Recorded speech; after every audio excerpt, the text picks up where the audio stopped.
வணக்கம். தற்போதைய நேரத்திற்கான டாப் 5 செய்திகளை பார்க்கலாம்.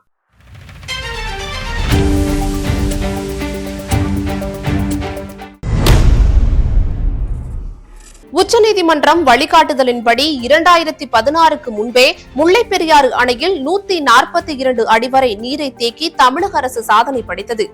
142 அடி வரை நீரை தேக்கியிருந்தால் மதுரை உள்ளிட்ட பல்வேறு பகுதிகளுக்கு பாசன நீர் கிடைத்திருக்கும். பேரிடர் காலத்தில் மட்டும்தான் ரூல் கர்வ் முறை பயன்படுத்த வேண்டும். இந்த ஆண்டு சராசரி மழை நாளில் கூட 142 அடி வரை நீரை தேக்க கேரள அரசும் அனுமதிக்கவில்லை, தமிழக அரசும் தட்டி கேட்கவில்லை. அணையில் 152 அடி வரை நீரை தேக்கி வைப்போம் என தேர்தல் வாக்குறுதி அளித்தது.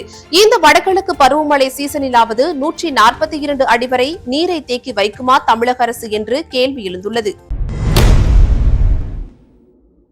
சென்னையில் சிறுமியை பாலியல் வன்கொடுமை செய்து கொடூரமாக கொன்ற வழக்கில் தஷ்வந்த்துக்கு உயர்நீதிமன்றம் மரண தண்டனை விதித்தது. ஆனால் போதிய சான்று இல்லை என உச்சநீதிமன்றம் விடுதலை செய்துள்ளது.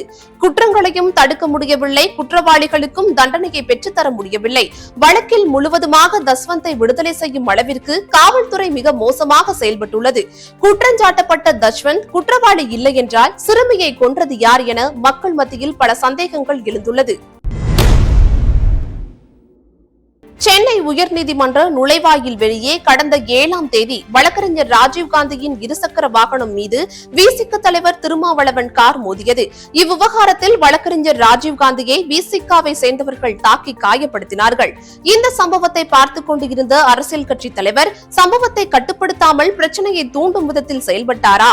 கட்சியினர் தாக்கிய போது போலீசார் என்ன செய்து கொண்டிருந்தனர் என்று நீதிபதி சதீஷ்குமார் கேள்வி எழுப்பியுள்ளார்.